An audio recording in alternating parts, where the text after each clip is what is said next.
Hi, this is Marlene with Miami Ghost Chronicles, and I want to welcome you to another episode of Stories of the Supernatural. Wherever you find us, whether it's a video or podcast on your favorite platform, please like and subscribe to us so that you can get notification of when a new show is released. You can also find us on major social media platforms.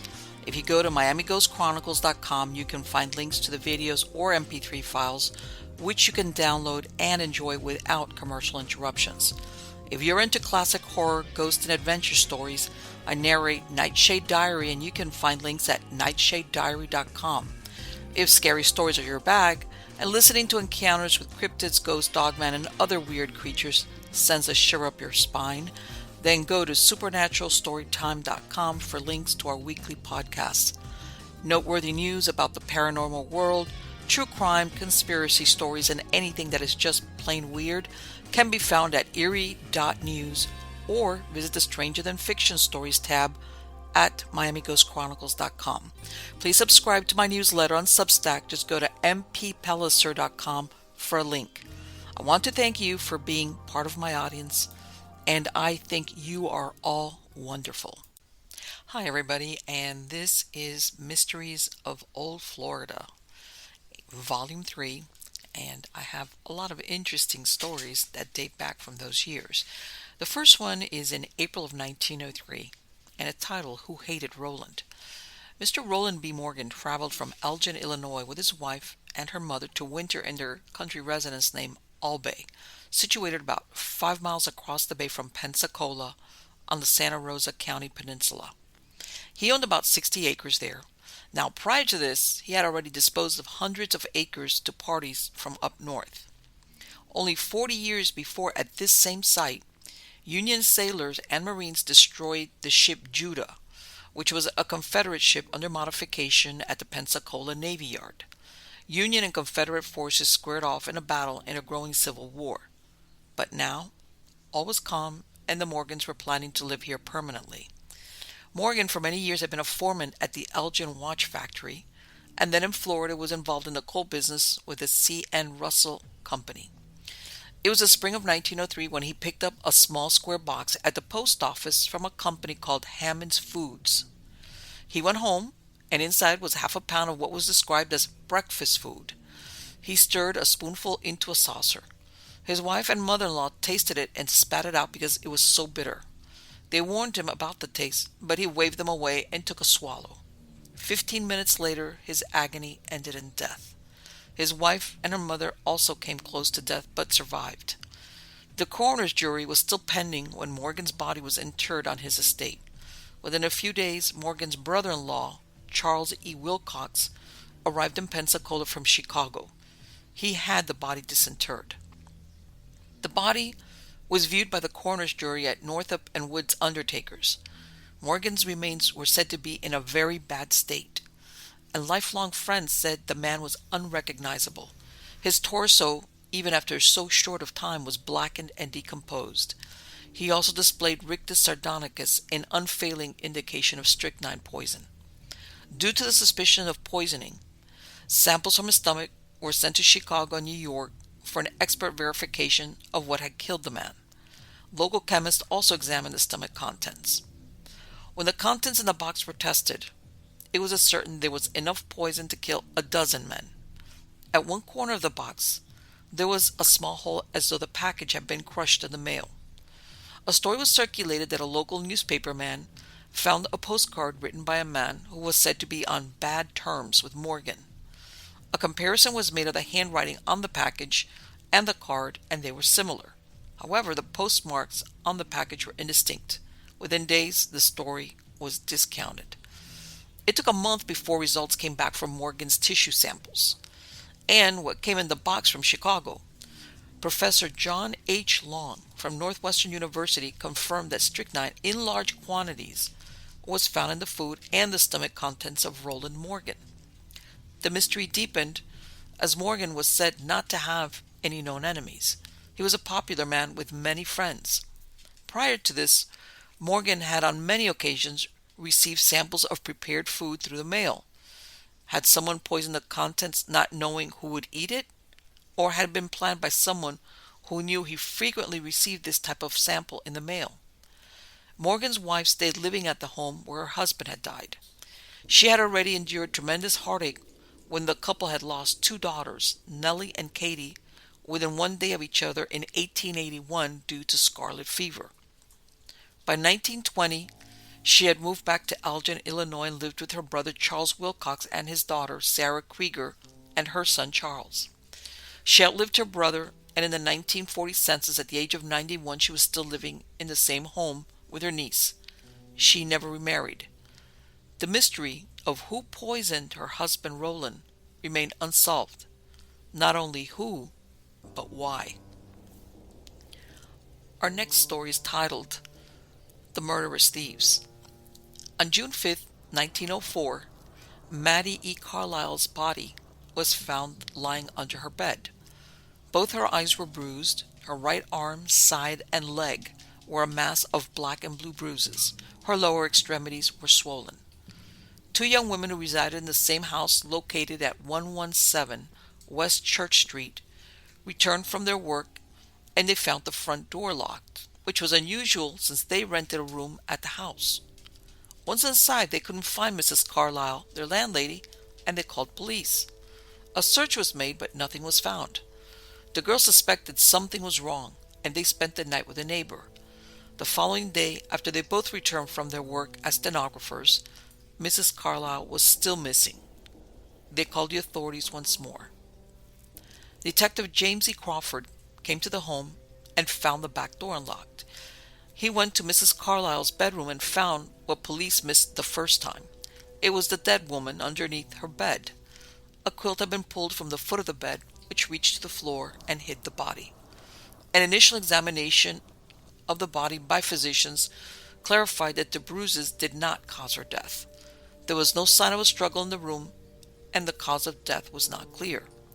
Initially, the motive was also in question since money, $160 worth of it, was found in the closet of her room, and two diamond rings were on the dresser. Maddie Carlisle was the widow of Joseph Carlisle, a music teacher, and since the death of her husband, she had made a business of renting furnished rooms to tourists during the winter season. Until recently, her house had been full, but with the coming of spring, it had emptied out and only the two girls were left. On June 9, 1904, the coroner's jury found that Mrs. Carlisle came to her death at the hands of a party or parties unknown. Officially, it was now considered a murder case. Within a week of the crime, Clarence M. Carroll offered a reward of $500 for the arrest, with evidence to convict the murderer of his mother. It seemed that a double case watch connected with a long neck chain that Mrs. Carlisle was known to carry could not be found. He insisted his mother was murdered, and on discrediting the theory proposed by the doctors that she died of uremic seizure. She was 52 years old. He said, "I know also that it was a kind of hobby of hers to keep an amount of gold in the house. Up until the time I left home, she kept a number of gold pieces in the house. This probably amounted to as much as $200 or $300. It is possible that she had deposited this money and that this amount is included in her bank account. I cannot say as to that." Another circumstance connected with her death is the fact that no change was found in her pocketbook, and that the only money found was that which was concealed in a laundry bag. My mother paid cash for everything. It was a habit of her life. She thought it more satisfactory in every way. Under the circumstances, it seems probable that she would have had some money easily accessible for the payment of her bills, particularly as it was Saturday. I am compelled to scout the idea of a natural death. My mother never complained of feeling unwell. She worked hard, and I often tried to get her to come up and visit me for a rest, but she never said anything of feeling unwell, and I cannot believe that under the circumstances her death was the result of natural causes. Mrs. Carlisle had planned and built the house herself, earning the money with her needle, which she did until the time of her death when she was sewing a bride with her dress. After the initial flush of stories that appeared across the country, the story disappeared from mention. If a suspect or a clue had been found, it would have been printed, but the absence of any story indicates that the murder of Maddie Carlisle was never solved, and much less who it was and what was the motive. But it does appear that whoever did it was pretty familiar with what she kept in that house. The next story is titled The Murder of Ada Wells, and this occurred in the last days of July 1902. And at that time, the body of Ada Wells, who lived in a house she rented from Captain Rice, situated just south of the Grandview Hotel building in Titusville, was found lifeless on her cot. Families living nearby heard screams during the previous Saturday night, but no one went to investigate. The next day was observed that no one appeared to be moving about the house as usual. A search was made, and she was found in the front room. She had been choked to death and had finger marks on her throat. There was also a bruise behind the right ear. One upper front tooth was broken loose and pressed forward, indicating she bit her assailant, and when the person pulled away, it pulled the tooth outward. It was evident there had been a struggle on the ground outside the door, which would account why the victim had wood ashes clinging to her head and her right eye. Someone had picked up the body and carried it into the house, placing it on the cot. The left arm had blood on it, and her mouth was full of blood. She was last seen alive on Saturday around 11 p.m., when she had bought a half-pint flask of gin and headed home. It is stated she was seen talking with a man not far from her house about this time of night. The murder was a mystery, as there appeared to be no motive for killing her. Quote, she was a harmless sort of person, had no money that is known of, and at times was given to be demented. End quote. It was estimated she had become involved in a drunken row with her assailant, and he killed her without meaning to. The coroner, Mr. B.R. Wilson, and Sheriff Brown were called, and jurymen were impaneled to investigate the crime. The jurymen viewed the body, the surroundings, and returned a verdict that Ada Wells came to her death at the hand of parties to the jury unknown. A little over a month later, Sheriff Brown arrested Lulie Smith, Albert Willis, and Ben Watson on evidence that pointed that at least two of them were involved in the Wells case. Kept apart, they told conflicting stories. The preliminary hearing started on October 1902. Accused were Belle Skinner and Albert Willis. By December 1902, it was over.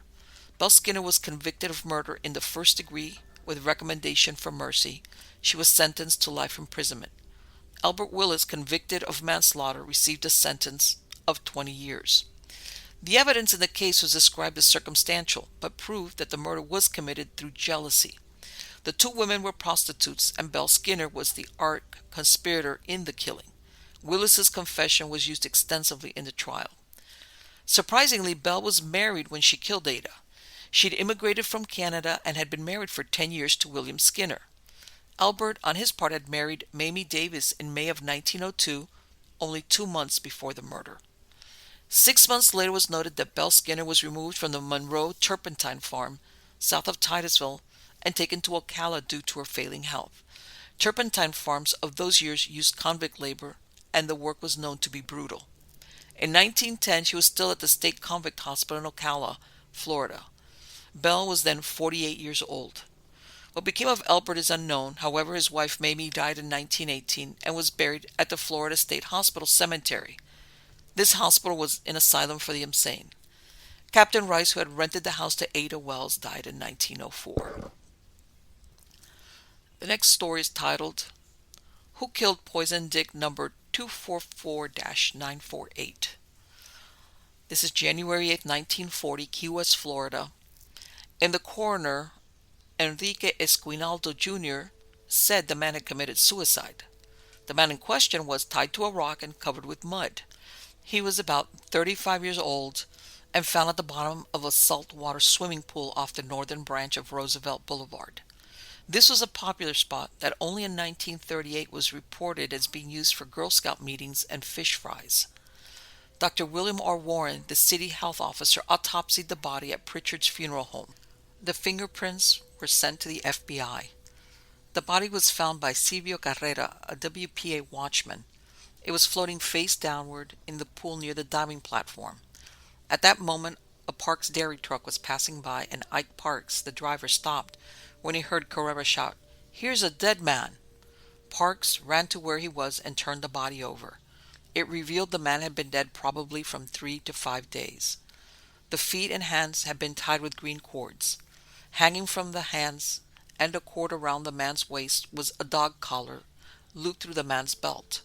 The belt encircled a small rock that did not appear heavy enough to hold the body on the bottom of the pool.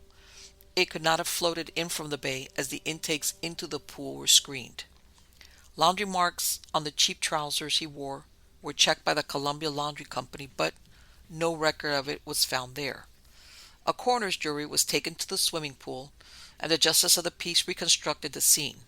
As a group was standing around the pool, a couple with a child approached the jury, curious to know the reason for the gathering. Justice Esquinaldo asked the man named Alex Jungmarker certain questions, and he said they had been swimming at the pool 2 days before. He asked if the man had lost a sweater. He said yes. A sweater found there was taken, believed to have belonged to the dead man, but now that clue was no longer relevant. 200 persons paid a visit to the street morgue at Pritchard's funeral home and viewed the remains. This included city officials who said he was not a Key Wester. There was nothing to identify the man except a note in his wallet bearing this information: Poison Dick number 244-948. Besides this, he was wearing a cheap watch and carried a knife in his pocket. The coroner thought perhaps the man was a former convict. The man had been in the water several days. Despite scores of swimmers using the pool, no one had reported having seen it. They were ignorant that only a few feet from them a dead man floated in the water. By January 11th, the police prepared a description of the man and the clothes he was wearing with hopes of identifying him. It read, about 33 years old, 5 feet 8 inches tall, weight about 160 pounds, reddish hair, gray eyes, wire gray worsted trousers with a thin brown stripe, light gray shirt with a red and white stripe, a blue-gray tie, plain black shoes with an English toe, size C8. Laundry marks in the trouser pockets included M13154, X731HV, and 21570. Laundry marks on the underdrawers and shirts were TBB, the size being size 15. In a wallet was found a note bearing the words and numerals Poison Dick 244948. Any information regarding such a man should be transmitted to Hamlin, the Sheriff's Office, or Peace Justice Enrique Esquinaldo, Jr. Sheriff Roy Hamlin was informed that a man who formerly roomed with Mr. and Mrs. Millen Roberts at 702 Pearl Street had disappeared. Mrs. Roberts was the one who identified the body as being Hatch. The mystery seemed to be solved when the body was identified as Henry D. Hatch, Jr. by 6 local citizens. He was reported missing since the prior week. He had worked as a bellhop at the Trumbo Hotel. However, that theory was upended when Mr. Hatch arrived at the office of Justice Esquinaldo. He explained he had enlisted in the U.S. Army on January 1st in the 13th Coast Artillery and was stationed at the Key West Barracks. His poor mother, who lived in Hamlet, North Carolina, was notified of his death. A new message was sent to her telling her that her son was alive. Hatch denied he knew the dead man. Officer Hamlin spent January 14th questioning fishermen and other residents, hoping someone could identify the body. He'd heard that a fisherman who had been in Key West a few days before the body was found was missing. However, it turned out the man was alive. The hands and feet of the body were tied with a green fishing line. Also in the pockets was another line of the same kind, and a rubber purse such as fishermen carry and a fisherman's knife. The FBI informed the authorities that no record of the prints were on file in Washington. Confusion as to the identity could be due to the fact the body was bloated and certain facial characteristics were obscured. Those who had identified him as Hatch tried to renege on their words, claiming the condition of the body was misleading. Despite the suspicion that it was suicide, there was no water found in the lungs, pointing to the theory that he was killed and then dumped in the pool. On January 18, 1940, a coroner's jury determined the body of an unidentified man, about 50 years old, whose body was found bound and covered with mud in a swimming pool here January 8th, had been slain. The verdict said death was due to suffocation, strangulation, or asphyxiation. An observation made in a local newspaper was, quote, "Men can slip out of the picture easily. Unknown, forgotten, living or dead, as a pebble on the beach," end quote. 9 months later, the bullet-riddled body of a swarthy-complexioned man was found floating in Card Sound in Key Largo. He was identified as a former Pennsylvania convict and New York parole violator. This was verified after the FBI compared his fingerprints and confirmed his name was Leon Massey, 41, of Erie, Pennsylvania. Authorities believed he was hunted down by New York gunmen at some hideout in the Florida Keys south of Miami. At the end of October 1940, the jury was expected to return a true bill for the man found in January and the other one found in September in the waters off Card Sound.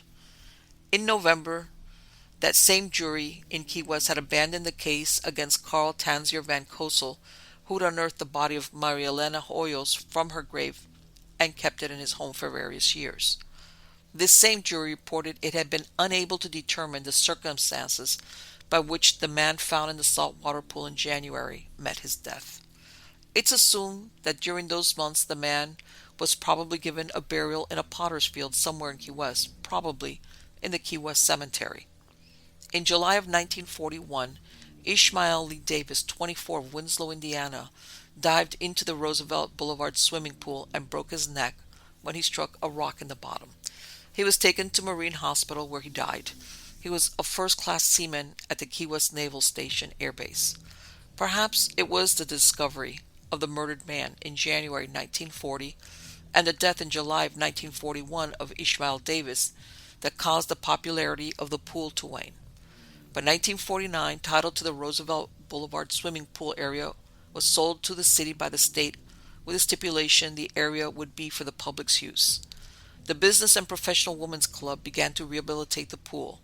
The area had been abandoned for many years. In 1951, they were reported sponsoring a fashion show to be held at Casa Marina Hotel to raise proceeds for the restoration, which never took place, and the pool was never reopened. Who was the man dumped in the pool? Key West in the 1940s was an island where most residents were known to someone or another. If he had been part of the Navy, he would have come up AWOL. However, it seems that he might have been a fisherman based on the few belongings he had. The fact that his fingerprints were not found in the FBI database confirms that 1. He was not a convict, or 2. That he might have been an immigrant. He possibly might have arrived from Cuba to live in Key West, which had a large Cuban community. As it stands, who he was, who killed him, and why remains a mystery. The next story is titled The Scandalous Dr. Weightnovel. Frederick Leontief Weightnovel, an immigrant from Russia, arrived in Tampa around 1885 and set up shop as a doctor who treated feminine complaints. He was also an abortionist who on the side peddled his own brand of hair tonic. He was a tall man with a full head of hair who was known as a libertine and hedonist. Weightnovel was no stranger to controversy. In 1887, the International Medical Congress described him as a Polish man with dark complexion, long kinky hair, and shaggy eyebrows. He dressed eccentrically as well. He was barred admission because he violated the ethics of the profession by putting his portrait on his calling cards. In 1896, he became a squatter in a portion of Tampa known as the Reservation, which was owned by Lizzie Carew. The place had once been a garrison. She had brought the problem to the courts that decided in her favor. However, Dr. Weightnovel, along with other squatters, organized a meeting to incorporate the area into a town named Moscow and to elect him as mayor. With approval of Weightnovel as the mayor, scores of squatters representing many nationalities took possession of the property, living in filthy hovels and huts. They were thrown out after several months. By 1896, Dr. Weightnovel had still not been granted a certificate to practice medicine by the board in Florida, and he decided to sue one of the doctors on the board. However, this did not stop him from practicing his own type of medicine and calling himself a doctor. However, there was one incident that Dr. Weightnovel could not wiggle out of. In June 1902, an 18-year-old girl died under mysterious circumstances at his apartment, which doubled as his office, at 210 Whiting Street. He was arrested on a charge of manslaughter.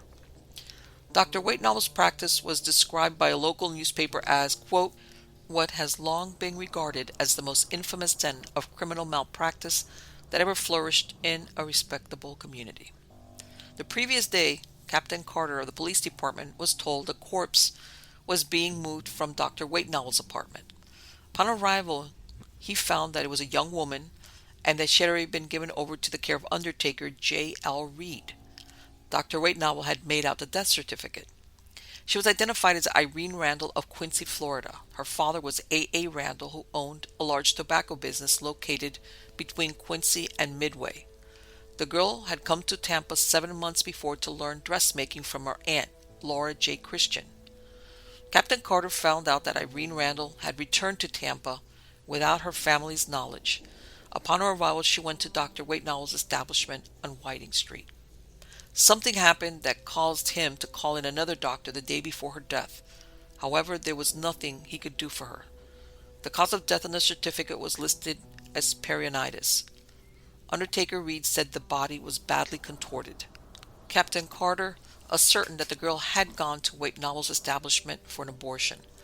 She had told a friend in which she named a well-known young man of the city as the father of her child. His name was Robert Floyd. He denied that he was the one to ruin the Randall girl. Her body was sent to Quincy for burial, and the authorities requested an autopsy to be completed. It was noted that Weightnovel advertised himself as a specialist in diseases of women, but his practice was always conducted in a very quiet manner. Police also took possession of his books, records, and letters which provided evidence of previous violations. Amy Drody, who owned the notorious house on Fifth Avenue where it was alleged Floyd took Irene to seduce her, denied the entire incident. She was not happy that she was getting so much attention. There was a letter written to Floyd by Irene Randall detailing her anguish of her betrayal at his hands and placing their place of assignation as Amy Drody's house on Fifth Avenue. She said she was taken by force and drugged into semi-consciousness. The letter was sealed and stamped but never mailed. The letter was found among Weightnovel's papers. Another letter indicated that Irene's parents knew where she was and what treatment she was receiving. Attorney Cohen, who represented Weightnovel, said that the girl was treated by a doctor at Quincy and sent to Weightnovel to await the effects of the treatment and to avoid inquiries close to where she lived. While awaiting his preliminary hearing, Weightnovel had a valet who attended him. His food was purchased for him and prepared by the jail chef. He had a comfortable cot, changes of clothing, and a large fan which he used continuously. He would argue with reporters. One described it as, quote, he puffed up like an angry toad, swung his arms wildly in the air, and discharged several volleys of fervid objurgations. He would roar, no one except my attorney can interview me, while beating his chest. Judge Robles was presiding over the trial, and Colonel Hugh C. McFarland was engaged to prosecute the doctor. John P. Wall was representing Robert Floyd, who would be tried separately. Two of the most important witnesses were Dr. U.S. Bird and J.M. Grantham, who performed the autopsy. Dr. B.G. Abernathy attended Irene before she died, and from her own lips heard her sad story. On the day of the hearing, Dr. Weightnovel attended dressed in an immaculate suit and carrying a palm leaf fan, which he was known for always carrying with him. Dr. Abernathy testified at the preliminary hearing, quote, I went to see Irene Randall at the urgent request of Will Hawley on June 17th. Weightnovel met me at the door and told me the girl had taken heavy medicine and had a miscarriage. Found her on the bed, entirely nude and waving her hands. She said to me, Doctor, I am dying. I am not afraid to die, but I do not want to die so young when I can be of service to my family. I want you to tell me if I am dying. Don't deceive me, because I want to see my mother. I asked the doctor to telegraph her, but I know he has not done so. Promise me that you will do so. That doctor hasn't treated me right. When I returned at 6 o'clock, he said she was much worse. Weightnovel was very much excited. I gave her all the relief possible. The autopsy disclosed that death was caused by septic peritonitis resulting from a perceptible injury produced by an instrument.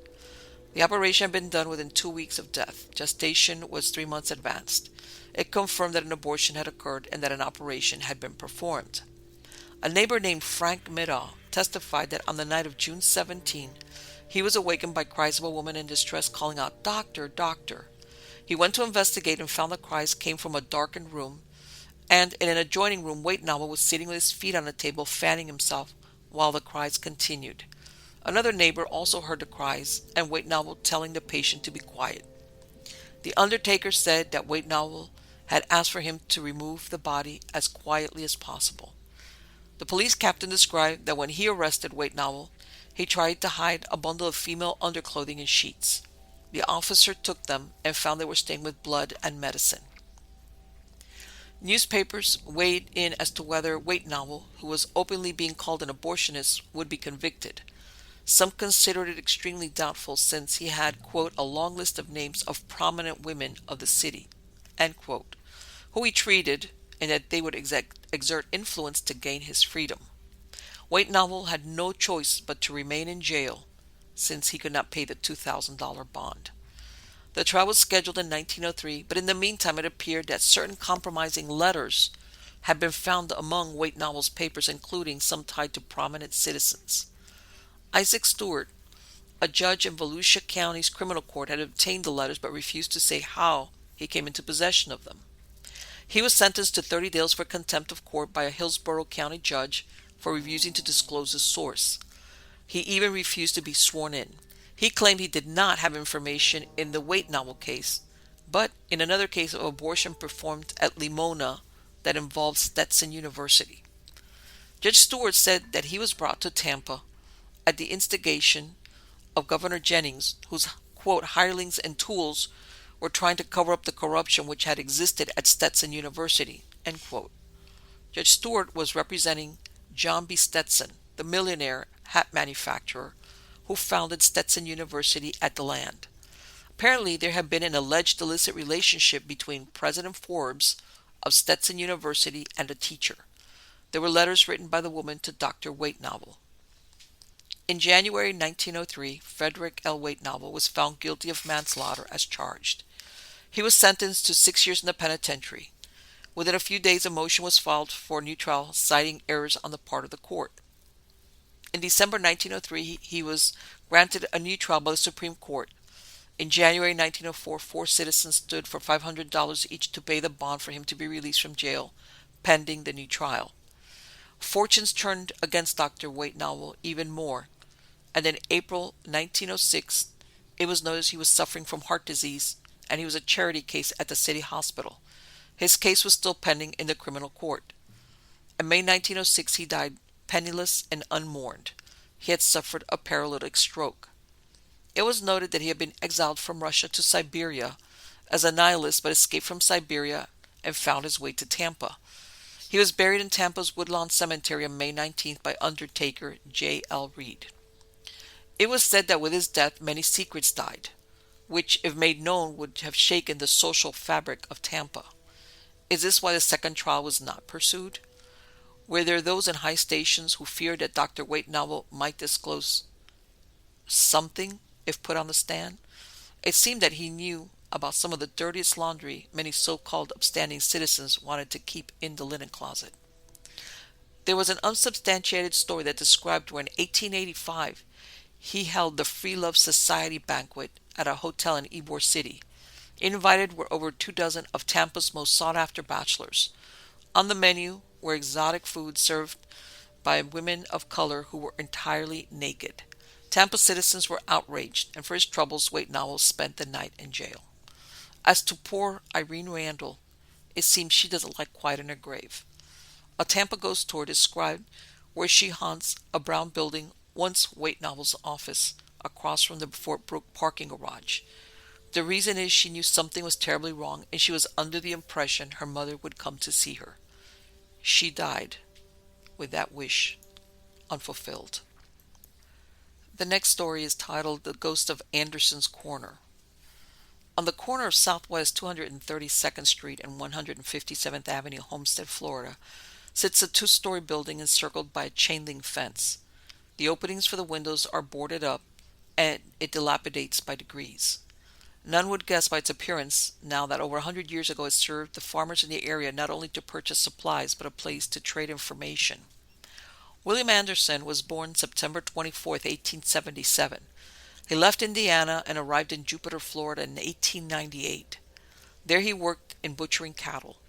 By 1900, he moved to the Silver Palm area of South Florida and lived with his sister Flora in a small house on Farm Life Road. In 1902, he worked for William Crome, who surveyed for the Florida East Coast Railway for a route to Key West from Miami via Cape Sable.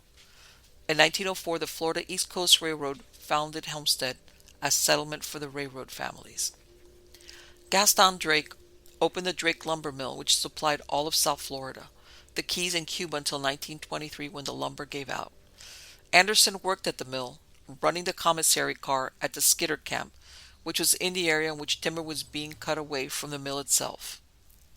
In 1908, Atka Harper, a widow, moved to the area from Palatka, Florida, with her 3 children, Francis W. Harper, 8, John W. Harper, 6, and Annie V. Harper, 5, as well as her mother, Elizabeth Newland. She ran the hotel for the lumber company in Princeton. William Anderson and Atka Harper married in August of 1912 and decided to go into business for themselves. They purchased 5 acres for $500 on what became known as Silver Palm Drive, or Southwest 232nd Street. This was a logging road connecting the Everglades to the shipping port of Black Point in South Biscayne Bay. They hired a shipbuilder by the name of Mr. Rawls to build the structure using sturdy Dade County pine. He designed the interior of the upper story like an inverted ship's hull. They named it William Anderson General Merchandise Store. A small grocery store operated on the first level and the family lived on the second floor. The east side of the store sold staples such as beans, flour, sugar, lard, and bacon. The west side had sundries such as men's work clothes and yard goods. Horse and cattle feed, fertilizer, and gardening tools were contained in a lean-to on the west side. Community meetings were held at the schoolhouse across from the store.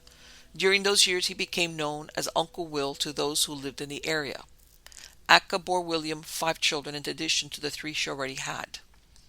In 1990, Annie Harper was attending the university in Gainesville, and by 1920, only one of Atka's 3 Harper children still lived in the household, which was Annie.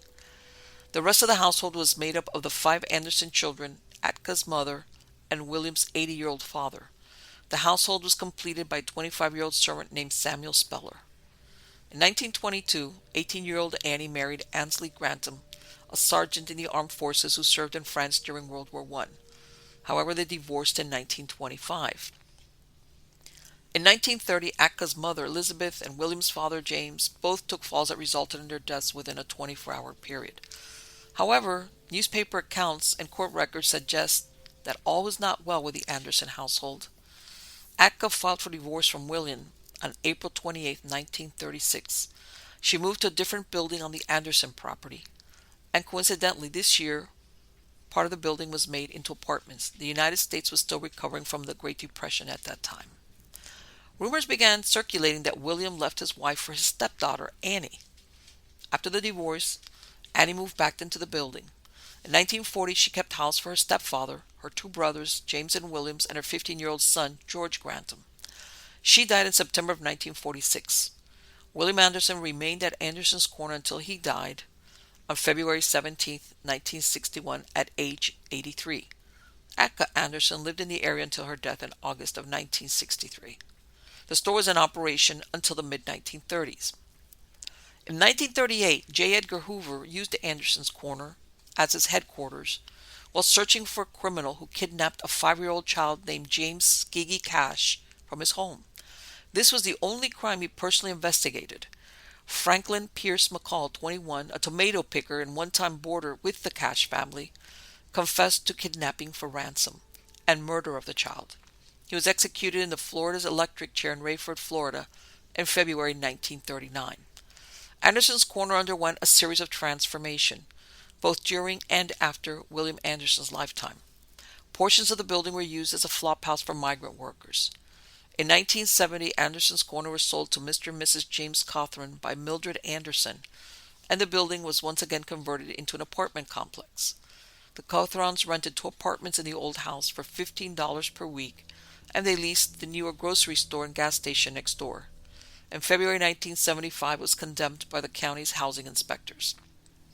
In September 1975, the movie Jonah was filmed on location at Anderson's Corner. It was a film produced by the First Baptist Church of Florida City. In 1977, it was placed on the National Register of Historic Landmarks which held off the wrecking ball, and the hope was to obtain funds to restore the structure. In 1980, it was sold to a group of investors, and it was finally restored in 1985 and opened as an eatery by Tom Henry. However, by 1986, the bank was foreclosing on it. In 1988, it was known as the Inn at Anderson's Corner and operated by restaurateur Dick Hissing. He managed it on a lease from the bank. Tropical fruit farmer Joan Green and chef Mario Martinez bought Anderson's Corner and opened in December of 1991, renaming it to the Harvest House. 9 months later, Anderson's Corner was severely damaged by Hurricane Andrew, and the restaurant went out of business. The property was sold after Green was unable to meet the historical criteria while refurbishing the house. When did it develop its reputation as a haunted house is not known. Was it during the 1970s or even earlier before that? There are unsubstantiated rumors that Annie died from a sleeping pill overdose or a fall from the second-floor balcony in 1946. According to Alan Long in his book, Stories from the Haunted South, he detailed the following. A former tenant named Beulah Glenn lived there only 2 months, but her short stay was long enough to convince her that someone other than she and her family were occupying the downstairs apartment. She said that at night they were frequently awakened by lights that came on by themselves. It was what they heard upstairs, though, that really put their nerves on edge. We heard people screaming and chains were dragging. Nobody else lived upstairs. The door was padlocked, and it was used for storage. My husband would look upstairs, and nobody was there. We thought it might be neighbor kids playing tricks, but we would go outside, and nobody was there. One night, after hearing a girl's voice screaming, "Help! Help!" Mrs. Glenn decided she had had enough, and the family moved. The haunting continued following the destruction caused by Hurricane Andrew. In January 1994, Scott Strawbridge, a contractor hired by Joan Green, hired 2 Iroquois Indians, David and Hawk Hawkins, and a few other workers to refurbish the house. During this time, Hawk kept a journal to record his observations. While they were stabilizing the building with shoring, Hawk saw a female apparition in her mid-20s in the building. He described her as being 5 feet tall with long, light hair. The workers left after 2 months but returned in the summer of 1994. In September, Hawk and Dave often felt the presence of someone standing beside them. On December 22nd, the Hawkins brothers were standing near the walk-through by the kitchen when they heard the sound of a metal pipe being dropped on the floor above. They ran upstairs to investigate and found an iron pipe on the second-level subflooring. Both upstairs doors had been nailed shut, making it impossible for someone to sneak inside. A few days later, the brothers heard tapping coming from a mirror. They removed the mirror but found nothing inside the 4-inch recess space. Hawk's unsettling feeling about the house intensified over time. On several occasions, he saw a badly beaten woman. He had to fight off a compulsion to kick a 10-ton hydraulic jack onto his brother's head. Walking upstairs, Hawk began to feel what he described in his journal as strong sexual presence. When he entered the bath, he had a vision of a young woman being molested by an older man while she was taking a bath. After the older man left the room, Hawk said he was overcome with a feeling of shame and endless pain. That night, Dave dropped what he was doing and ran outside. Once Dave had regained his composure, he told Hawk they had been chased out of the house by spirits. Realizing that he could no longer work in a building infested with, quote, bad energy, Hawk performed a cleansing ritual. Minutes before he started, Joan Green was driving over to the site to take pictures. As she walked through the door, Joan was shocked to find a noose tied to the stair railing and smoke wafting through the building. Hawk explained that he was smudging the structure of spirits. After listening to Hawk's stories about his encounters, Joan showed him an old photograph of the Anderson family. He immediately picked out William and Annie as the 2 spirits he had seen in the house. Hawk's ceremony seemed to have achieved its purpose. No new occurrences were reported on the site while Joan Green owned Anderson's Corner. Anderson's Corner stands vacant now, a mute relic from Florida's frontier past. But who can say with absolute certainty that Anderson's Corner is really empty?